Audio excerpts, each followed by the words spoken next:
आप देख रहे हैं ऋषि वाणी। एक कथावाचक का चिंतन शिष्यों द्वारा मुझे दिखाया जा रहा था। कह रहे थे अगर किसी के घर में लड़की देखने जाओ तो लड़की की माँ अगर बातचीत करने में ऊंची आवाज़ से बात कर रही हो, विनम्रता ना हो, सेवा भाव ना हो, तो उस घर के दरवाजे से ही वापस हो जाओ। जिसकी माँ ऐसी होगी उसकी लड़की कैसी होगी। अरे उन कथावाचकों को इस चीज़ का एहसास ही नहीं है। ऐसे अनेकों परिवार आपको मिल जाएंगे कि हो सकता है माता पिता अनपढ़ हों, अज्ञानी हों, मगर उन्होंने अपने बच्चों को अच्छे संस्कार दिए हों। बच्चे योग्य हों, पढ़े लिखे हों, बेटियां योग्य हों, पढ़ी लिखी हों। ये तो हमारी परंपरा से धीरे धीरे आगे बढ़ रहा है क्रम। हो सकता है कि उसकी मां घर की समस्याओं, वातावरण के अनुसार उसको अपना जीवन जीना पड़ रहा हो, मगर बेटियां कई गुना ज़्यादा उनसे अच्छी हो सकती हैं।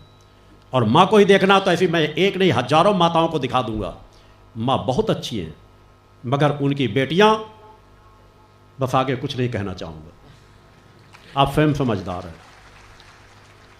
अतः ऐसा नहीं है। हर व्यक्ति का आंकलन उस व्यक्ति विशेष के आधार पर करो, किसी दूसरे के आधार पर नहीं। अनेकों परिवार है, माता पिता नशा करते हैं, बेटे पूर्णतः नशा मुक्त हैं। अनेकों छोटे छोटे बेटे बेटियां मेरे पास आते हैं रोज नित्य प्रति मिलने, गुरु जी हमारे पिताजी का नशा छुड़वा दीजिए। उनके अंदर एक वेदना होती है, उनका एक संकल्प होता है कि हम नशा मुक्त जीवन जिएंगे और अपने पिताजी के भी नशा छुड़वाएंगे। ऐसे बहुत बच्चे होते हैं। अनेकों बिंदु हैं, व्यापक रूप से उन पर विस्तार में कभी जाऊंगा। अतः हर व्यक्ति विशेष का आंकलन उसके ऊपर करो। 5 साल के बच्चे में भी बहुत बड़े संस्कार हो सकते हैं और बड़े बुजुर्ग में भी भटकाव हो सकता है। आपको शिक्षा देने वाला विद्यालय में शिक्षक गलत हो सकता है, मगर उसी की पढ़ाई हुई शिक्षा को लेकर के उसी के विद्यार्थी उससे कई गुना ज़्यादा उच्चता के पथ पर बढ़ जाते हैं।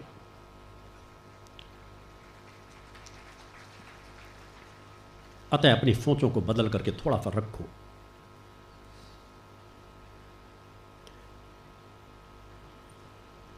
अनेकों बिंदु हैं, मगर मैं अनेकों बिंदु पर तो कई बार चिंतन दे चुका हूं, विचार दे चुका हूं, देता रहता हूं। समाज में परिवर्तन डालने के लिए संगठन सतत कार्य कर रहा है। हम धीरे धीरे करके समाज में परिवर्तन की दिशा बढ़ा रहे हैं, सच्चाई ईमानदारी की ताकत को लेकर के, निष्ठा विश्वास समर्पण की पराकाष्ठा को लेकर के, स्वयं नशा मुक्त होकर के समाज को भी नशा मुक्त कराएं। मैं आश्रम में सदैव हर शिष्यों से मिलने का समय, भक्तों से मिलने का समय, जो नास्तिक हैं, आस्तिक हैं, जो भी आते हैं, पात्र आए कुपात्र आए, सबसे अवश्य मिलता हूँ। क्योंकि मैं जानता हूँ कि आज जो कुपात्र है कल को पात्र बन सकता है। और माता आदिशक्ति जननी जगदम्बा के चरणों में आया है तो कहीं ना कहीं कुछ ना कुछ संस्कार होंगे। इसलिए सभी से मिलता हूँ, सभी का मार्गदर्शन करता हूँ। अधिकांशतः आश्रम में ही रहता हूँ, कभी भी आप आए वहाँ मुलाकात होती है। अभी केवल मैं इस महीने 25 से 28 फरवरी के बीच ही आश्रम से बाहर रहूँगा कुछ कार्यों से। अतः आप केवल 25 से 28 फरवरी के बीच ना आए, ऐसे आश्रम में आकर रुकना चाहें, वहाँ रहना चाहें, वहाँ के क्रमों के लाभ कभी भी आएँ। मगर 25 से और 28 फरवरी के बीच मेरी मुलाकात नहीं हो पाएगी। मैं आश्रम से बाहर रहूँगा, बाकी कभी भी आप आएँ। मैं अधिकांशतः आश्रम में रहता हूँ, साल में 1 या 2 बार ही कहीं बाहर जाने के क्रम रहते हैं। जीवन में परिवर्तन डालना सीखिए। माता आदि शक्ति जननी जगदम्बा की आराधना में और रत होना सीखिए। अनित अन्याय अधर्म के खिलाफ मुखर होकर के आवाज उठाना सीखिए। सनातन धर्म पर गर्व कीजिए, मगर जय श्री राम के नारे लगा देने से हम सनातन धर्म की धर्म ध्वजा को फहरा करके सनातन का उत्थान नहीं कर पाएंगे। जय श्री राम के नारे लगाने से पहले एक बार सोचो जरूर कि तुम्हारे मुख में कहीं पान या गुटखा तो नहीं भरा हुआ।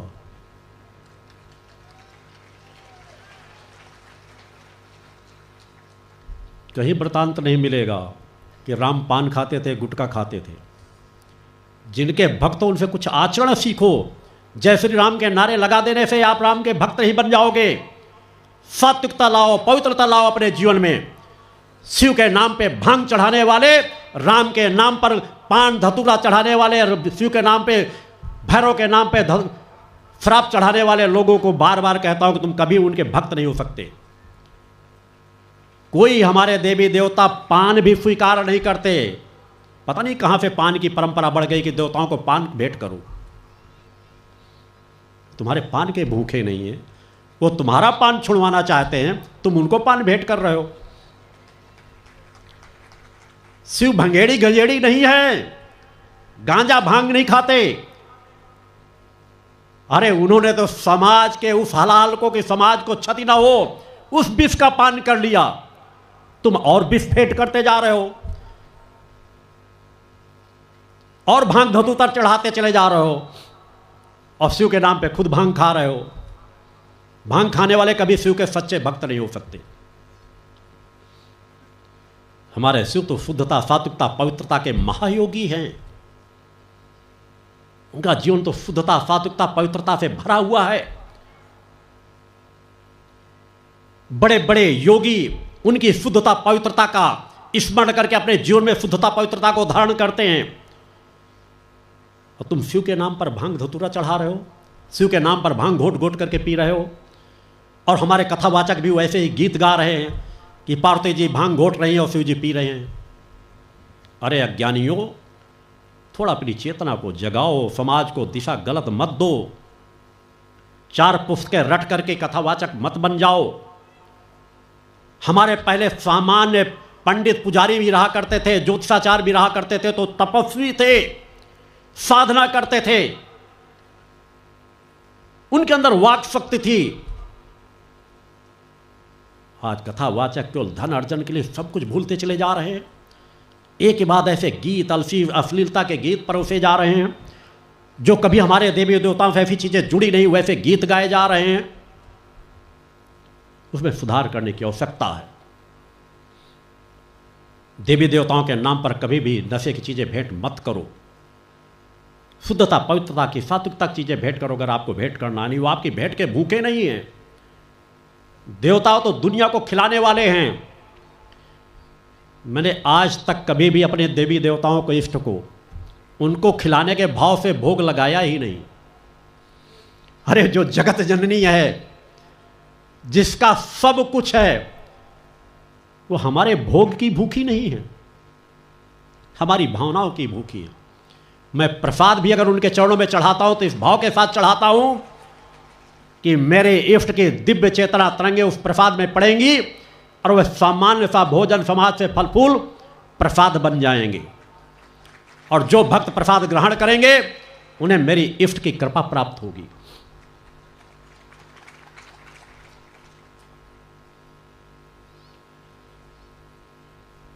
मैंने एक बार नहीं, अनेकों मंचों से कहा है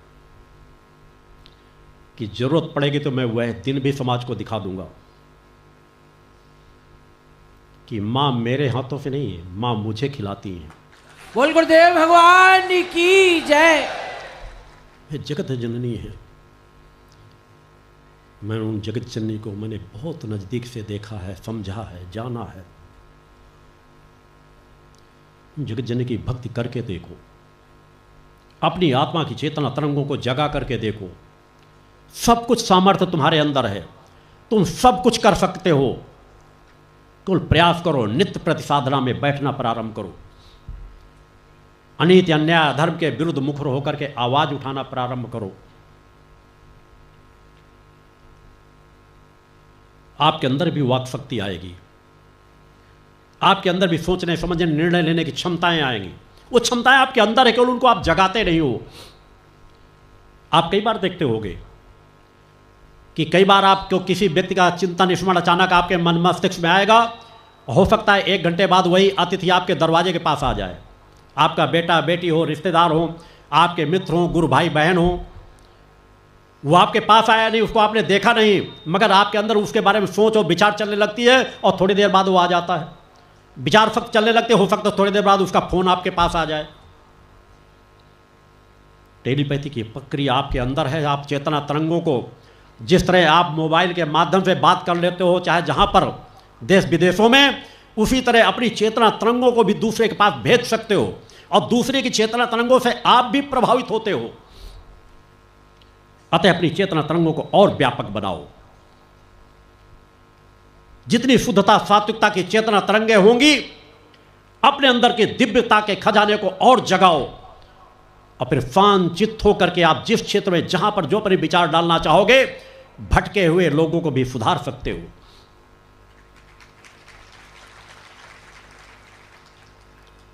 आपके पास वह सब कुछ क्षमताएं हैं, सोचने समझने निर्णय लेने की, तरंगों की। नित्य प्रति आप जब सो तो उस परम सत्ता के स्मरण करके सो। आपके अंदर क्षमता है। आप कई बार देखते हैं कि आप सो जाते हैं, बस उस जानवर का मैं नाम नहीं लेना चाहूँगा जो सोता ही रहता है।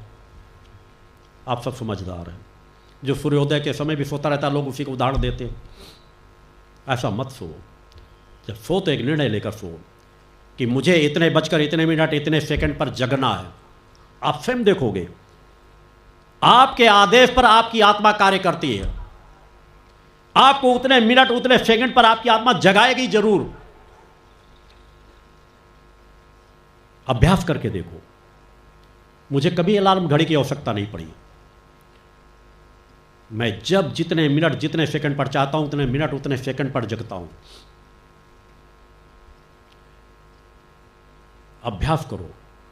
आपके अंदर वो गुण मौजूद है, केवल उन गुणों को जगाने की जरूरत है। मगर वो गुण तभी जगेंगे जब शुद्धता सात्विकता पवित्रता का जीवन जियोगे। अपने अंदर की क्षमताओं को जगाना सीखो। अनित अन्याय अधर्म के विरुद्ध आवाज उठाना सीखो। हम बहुत अत्याचार सह चुके। उस अत्याचार से सबसे पहले अपने आप को मुक्त कराओ। केवल बाहरी अत्याचारों से अधिक हमने अपने ऊपर ही अत्याचार कर रखे हैं। अपनी आत्मा भी अत्याचार कर रखे हैं। तो पहले अपने आप से लड़ना सीखो। अपने एक एक अवगुण को दूर भगाओ कि मुझे इतने समय जगना है तो जगना है। आलस से मुझे दूर भागना है। मुझे नशे मांस का सेवन नहीं करना। मुझे निगेटिव विचारों में नहीं रहना। मुझे गंदी फिल्में पिक्चर नहीं देखनी। हर पल सोच में रहो। मुझे अपने समय को नष्ट नहीं करना। एक एक पल का उपयोग करो। हर आधे घंटे बाद देखो कोई निगेटिव विचार तो मेरे मन मस्तिष्क में नहीं चल रहे, उन विचारों को छोड़ दो। दूसरे विचारों को तत्काल अच्छे विचारों को ग्रहण करो। आप कपड़े पहने रहते हो, कहीं धूल की कोई चीज लग जाती है, मिट्टी लग जाती है, तुरंत उसे झाड़ देते हो। बाहर से ज्यादा अपने अंदर जो अपवित्रता जा रही है उसे झाड़ना जिस दिन सीख जाओगे उस दिन तुम्हारा जीवन संवरने लग जाएगा। बाहर से कई गुना ज्यादा अंदर को पवित्र बनाओ। तुम बाहर से गोरे हो काले हो कैसे हो यह मायने नहीं रखता। तुम अंदर से कैसे हो वह मायने रखता है। वही तुम्हारे संस्कारों को दिशा देगा। वही तुम्हारे आगे आने वाली पीढ़ी को दिशा देगा। बच्चों को दिशा देगा। बच्चों को संस्कारवान बनाएगा। अतः अंदर की पवित्रता पर सजग हो जाओ। ये तो हमारे धर्म ग्रंथ कहते हैं। ये तो हमारे ऋषियों मुनियों ने कहा है कि अपने अंदर के खजाने को तलाशो, उसे पकड़ो, समझो, अपने अंदर की दिव्यता को जगाओ। धैर्य धर्म पुरुषार्थ का कभी त्याग न करो। जो साधक अपने जीवन में धैर्य धर्म पुरुषार्थ का त्याग नहीं करता वह हर समस्या का समाधान खोज लेता है। वह कभी जीवन में पराजित नहीं होता। और पराजित भी होगा तो फिर पुनः उठ खड़ा होगा। पराजित होने से किन कमियों को जैसे हुआ है, धैर्यता के साथ धर्म का सहारा लेकर के पुनः अपनी जीत को हासिल कर लेगा। अतः जीवन में धर्म धैर्य और पुरुषार्थ का कभी त्याग मत करो। किसी परिस्थिति में व्यथित मत हो। भाव को जगाओ, भावुकता को नहीं कि समस्याएं आ गई तो बहुत बड़े माँ के भक्त बन गए, गुरु के भक्त बन गए। तुम समस्याओं में तुम्हारे अंदर की भक्ति जागृत हो जाती है और बाकी समय फिर वही स्थितियां बनी रहती है। पहले इतनी भक्त करो कि जब समस्याएं आए तो और प्रसन्नचित्त हो जाओ कि इस समय मुझे क्या सोचना। जो सोचने वाली शक्तियां मौजूद हैं, मेरी गुरु सत्ता है, परम सत्ता है, मुझे तो अपने नित्य प्रति की तरह अपना जीवन जीना है। जिस तरह नित्य प्रार्थना करता हूं उस तरह आज भी प्रार्थना करूंगा। अगर मेरे हित में होगा तो यह जगत जननी स्वयं सोच लेगी। अतः किसी परिस्थिति में व्यथित मत हो। लाभ हान जीवन मरण ये सब प्रकट सत्ता के चक्र चल रहे हैं हमारे कर्मों के अनुसार।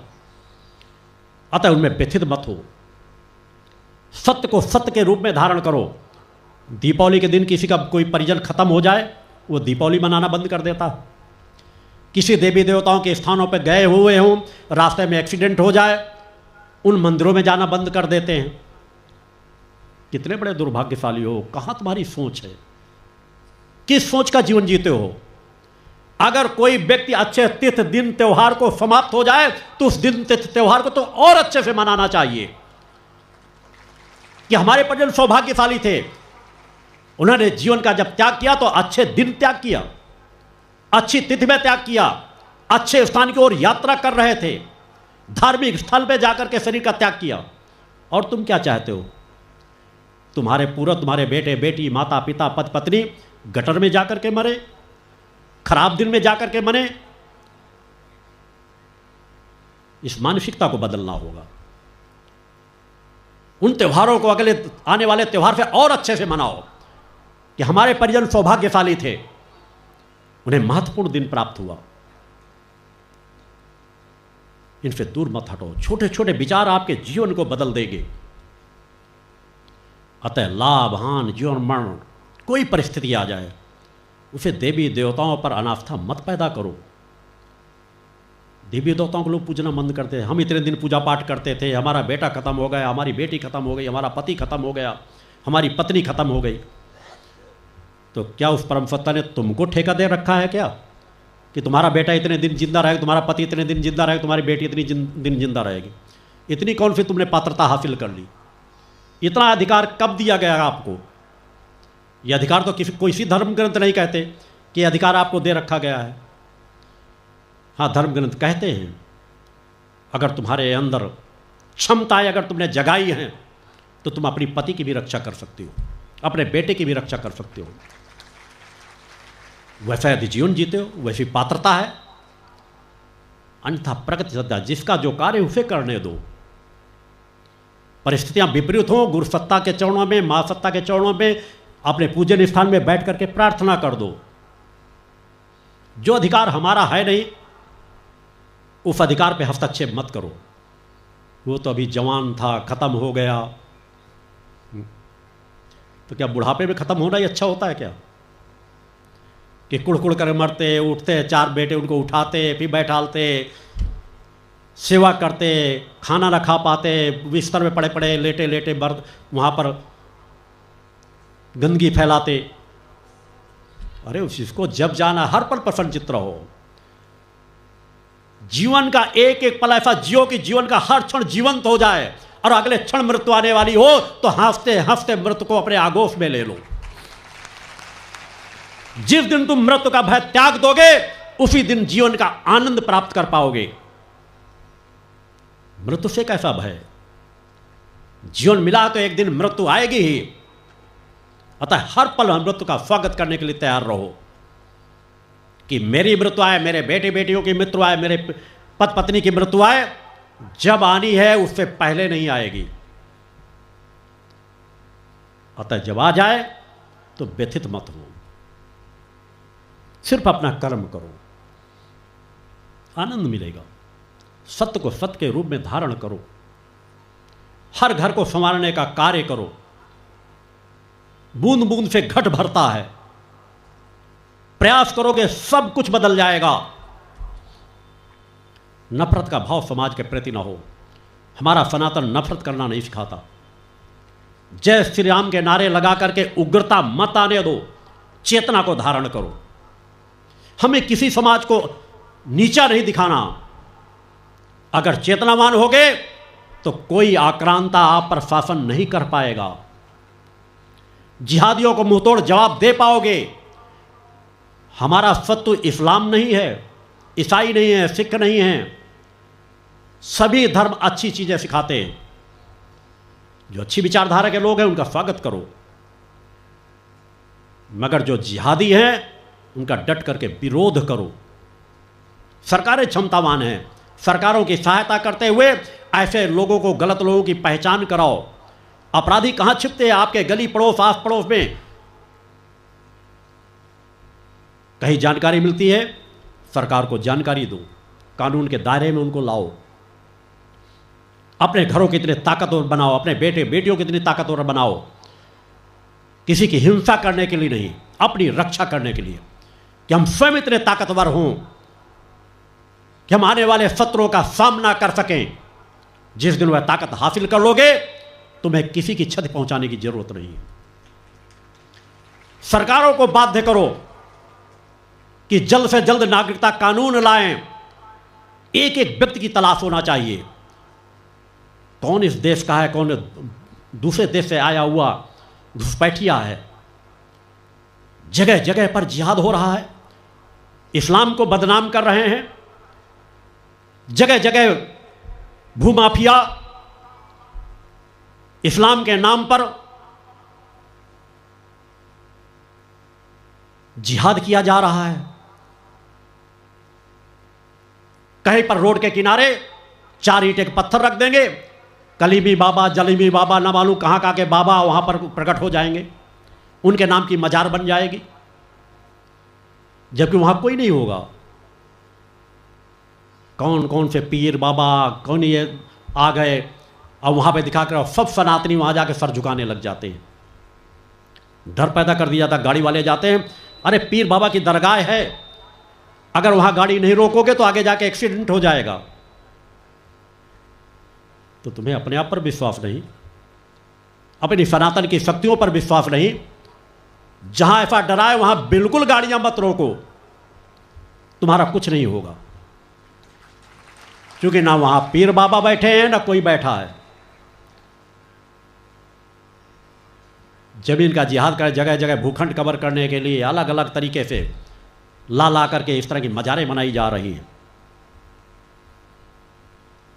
अच्छी मस्जिदों का सम्मान करो, जो मस्जिदें कहीं आक्रमण करके न बनाई गई हों, किसी के अतिक्रमण की ज़मीन पर नाजायज़ तरीके से न बनाई गई हों, मंदिरों के ऊपर न बनाई गई हों, ऐसे जितने मस्जिदें बने कोई फ़र्क नहीं पड़ता। मैं इस्लाम धर्म के लोगों से कहता हूँ कि ज़मीन की कोई कमी नहीं है, आप जगह जगह मस्जिदें बनाइए, मगर सच्चाई ईमानदारी से बनाइए। जिहादियों के पैसे का सहयोग लेके मत बनाइए। मैं अपने आश्रम में हर पल कहता हूं कि जिस इस्लाम धर्म के मानने वाले लोगों को जितनी बार आना आए, मेरे आश्रम में आए, उन्हें कोई जगह नहीं मिलती, मेरे मंदिर में मैं जगह दे दूंगा, वो नवाज अदा करें। किसी रूप से कि इष्ट का स्मरण करना, भगवान के स्मरण करना, खुदा के स्मरण करना, किसी भूमि में बैठ करके करे, क्या फर्क पड़ता है। मगर अगर चाहें कि हम आश्रम में एक मस्जिद बना लें तो कतई अनुमति नहीं है। हम सभी धर्मों का सम्मान करते हैं। आपको मस्जिदें बनाना है, आपके पास जगह की कमी नहीं है, मेहनत कीजिए, परिश्रम कीजिए, सच्चाई ईमानदारी का पैसा इकट्ठा कीजिए, जहाँ चाहिए वहाँ मस्जिद बना लीजिए। जगह की आवश्यकता पड़ती है, आप आइए, हमारे आश्रम का उपयोग कीजिए। आश्रम घूमने आते हो, आइए, जहाँ बैठ के चाहो नमाज अदा करो, हमें कोई फर्क नहीं पड़ेगा। हमारे धार्मिक स्थलों में कोई अच्छे कार्यों के लिए उपयोग करना चाहे, हर पल समर्पित है, मगर हर जिहादी मानसिकता का विरोध है और उसे डट कर विरोध करना चाहिए। नहीं, ये आतंकवादी मानसिकता के लोग इस्लाम धर्म को ही नष्ट करते चले जा रहे हैं। और आप स्वयं आगे देखोगे, मैंने बहुत पहले भविष्यवाणी की थी, इस्लामिक कंट्रियों की बहुत बड़ी क्षति आने वाले भविष्य में मैं देख रहा हूँ। अपने देश के भी इस्लाम धर्म के सच्चे मुसलमानों से आग्रह करना चाहता हूँ कि अपने बच्चों को कभी जिहादी मानसिकता में मत जाने दो, उन्हें आक्रामकता मत सिखाओ, उन्हें मुल्ला मौलवियों के ऐसे चक्कर में मत पड़ने दो जो कहते हैं किसी का गला उतार दो, किसी को तड़पा तड़पा के मारोगे तो जब खुदा के पास जाओगे तो वहां 72 हूरें मिलेंगी। तो आपका खुदा क्या यही कार्य करता है? जहां तक मैं जानता हूं, कोई भी ईश्वरीय सत्ताएं किसी को उन्हीं के बनाए हुए लोगों पर तड़प तड़प के मारने के लिए कभी नहीं कह सकता, जिहाद करने के लिए कभी नहीं कह सकता, काफिर नहीं मान सकता। जो जिस धर्म को मानते हैं वो सभी धर्मों को मानते हैं। और अगर लग रहा है कि ऐसी बहुत हूरें मिलेंगी तो इस्लाम धर्म के लोगों को चाहिए सबसे पहले मुल्ला मौलवियों को ही कहें कि तुम यहाँ क्यों पड़े हो, सबसे पहले तुम अत्याचार करो ऐसा, और जाओ खुदा के पास 72 हूरों को भूगो जाके, यहाँ क्यों पड़े हुए हो। अगर जाने का रास्ता न मिले तो उत्तर प्रदेश चले जाओ, वहाँ छोटा सा भी ऐसा कार्य करोगे तो बहुत जल्दी 72 हूरों के पास योगी आदित्यनाथ वहाँ पहुँचा देंगे। योगी आदित्यनाथ का मॉडल बहुत अच्छा है, अंकुश लगा दिया इन अन्यायियों, अत्याचारियों, जिहादी मानसिकता के लोगों में। अत्याचार करके हमारे देश में शासन करना चाहते हैं, जिहाद करना चाहते हैं, यहाँ के मुसलमानों को शांति नहीं रहना चाहते, यहाँ के मुसलमानों के बच्चों को भड़काते हैं, एक से एक आतंक के पर्याय बन जाते हैं, शहर के शहर, प्रदेश के प्रदेश में आतंक मचा करके रख देते हैं। कौन लगाएगा अंकुश इन लोगों पर? अतः सरकारों को ऐसे मॉडल को स्वीकार करना चाहिए, हर प्रदेश में ऐसे मॉडल होने चाहिए। योगी आदित्यनाथ भी एक चेतना ही है। कुछ लोगों ने कहा कि मोदी जी को बहुत बड़ा खतरा है, मोदी जी को आतंकवादी मार देना चाहते हैं। मैंने कहा कोई बहुत बड़ा ज्ञानी होगा तभी मारेगा, मूर्ख होगा तभी मारेगा। क्योंकि जब तक मोदी जी है तब तक कुछ शुक्र मनाओ, वो सबका साथ सबके विकास की बात करते हैं। और मोदी की जगह कहीं योगी पहुंच गया तो तुम्हारा क्या होगा सोच लेना।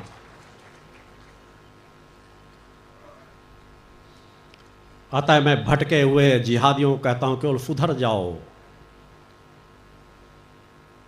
अंततः अब और देश में अत्याचार नहीं कर पाओगे।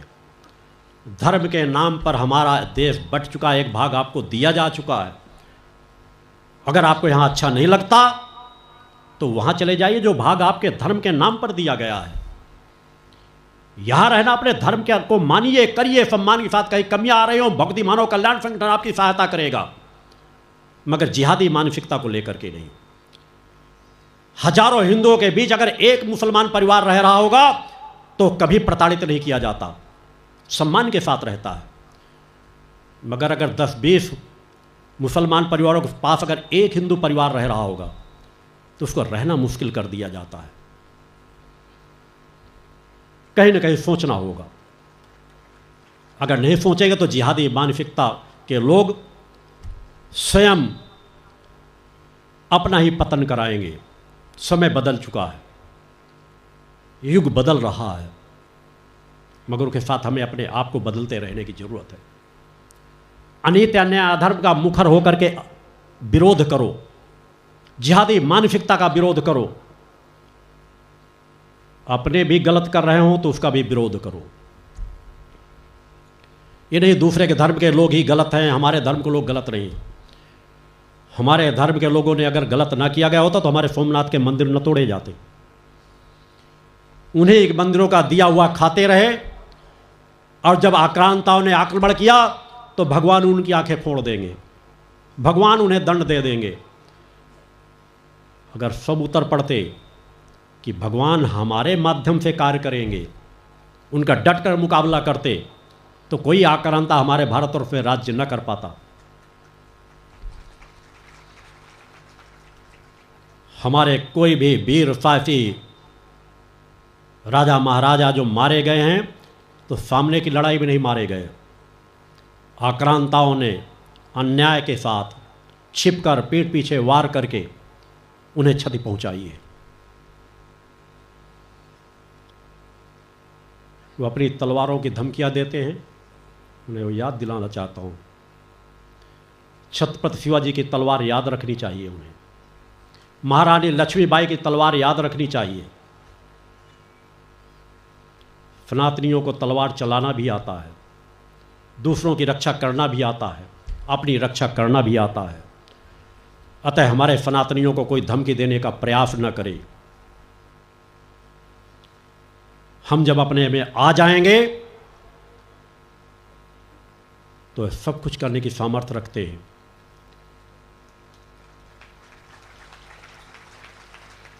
और आगे हम सह नहीं सकेंगे। मगर उससे ज़्यादा मैं अपने धर्म क्षेत्र के मार्गदर्शकों को बार बार आग्रह करता हूँ कि सौभाग्य से अगर तुम्हें धर्मगुरु बनने का सौभाग्य मिला है, किसी मठ मंदिर के प्रमुख बनने का सौभाग्य मिला है, तो पूरी सामर्थ्य अपने आत्म कल्याण में पहले लगा दो कि तुम चेतनावान बनो और समाज को चेतनावान बनाने के लिए कार्य करो। हमारी अनेकों संस्थाएं भटक रही हैं, कोई कार्य ही नहीं समाज सेवा की तरफ बढ़ रही। बड़ी बड़ी संपदाएं हैं, उनके यहाँ अंबार लगे हुए हैं, बड़े बड़े तहखाने भरे हुए हैं, बड़े बड़ी संपदाओं के मालिक हैं। प्रयागराज में जाओ तो बड़ी बड़ी संस्थाएं किस तरह नाच गाना हो हल्ला मचाती हुई आती है, अपना वैभव दिखाती है। हमारी संस्था इनसे बड़ी, हमारा मठ इनसे बड़ा है। अगर हम वास्तव में इतने बड़े हो तो अपनी पूरी क्षमता इस मानवता के कल्याण में लगा दो, दीन दुखियों के कल्याण में लगा दो, फिर देखो समाज की किस तरह नहीं रक्षा होती। आओ इस अभियान में सब, आओ इस अभियान में, आओ इस अभियान में सब, आओ इस अभियान में, आओ इस अभियान में सब, आओ इस अभियान में। जन सुधार अभियान छिड़ा है, जन सुधार अभियान छिड़ा है सारे हिंदुस्तान में। आओ इस अभियान में सब, आओ इस अभियान में, आओ इस अभियान में सब, आओ इस अभियान में।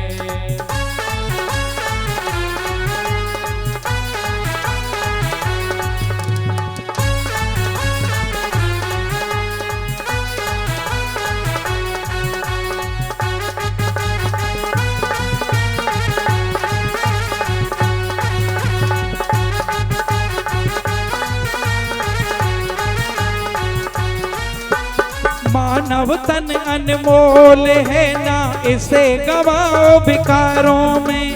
समृद्धि सुख और शांति हो सबके परिवारों में, यही लक्ष्य है ऋषि राज का, यही लक्ष्य है ऋषि राज का, सबके हित कल्याण में। आओ इस अभियान में सब, आओ इस अभियान में, आओ इस अभियान में सब, आओ इस अभियान में।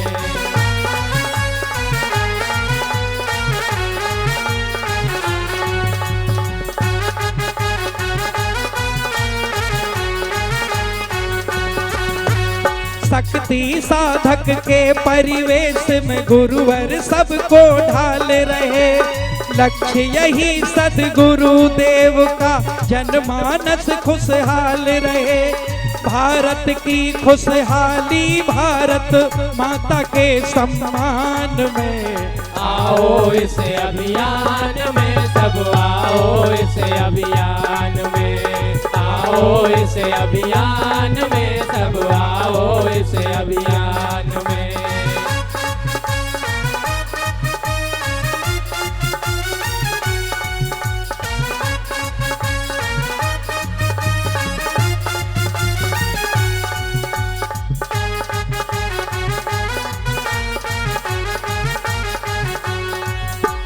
नशे मांस से होके मुक्त जियो जीवन चरित्रवानों का। आओ करो पुरुषार्थ ऐसा, मोड़ दो रुख तूफानों का। जीवन बिताओ परोपकार में, जीवन बिताओ परोपकार में, मैया के गुणगान में। आओ इस अभियान में सब, आओ इस अभियान में, आओ इस अभियान में सब, आओ इस अभियान में।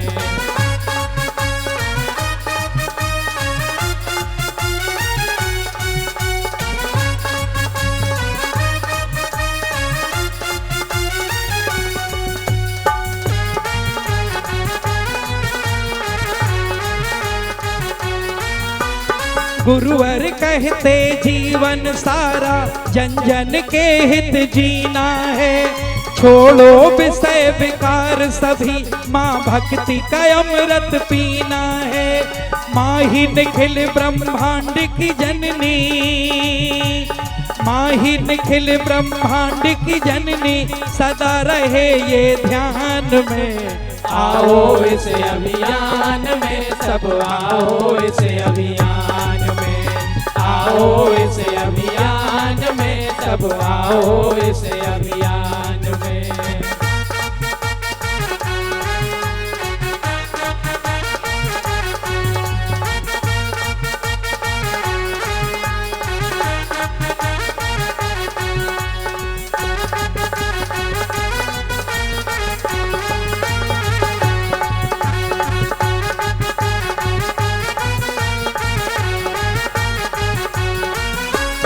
शक्ति पुत्र जी गुरुवर भक्ति शक्ति ज्ञान के दाता हैं। महातपस्वी कृपा सिंधु योगेश्वर युग निर्माता हैं। तप की दिव्य तरंग प्रवाहित, तप की दिव्य तरंग प्रवाहित करते सकल जहान में। आओ इस अभियान में सब, आओ इस अभियान में, आओ इस अभियान में सब, आओ इस अभियान में। जन सुधार अभियान छिड़ा है, जन सुधार अभियान छिड़ा है सारे हिंदुस्तान में। आओ इस अभियान में सब, आओ इस अभियान में, आओ इस अभियान में सब, आओ इस अभियान में, आओ इस अभियान में सब, आओ इस अभियान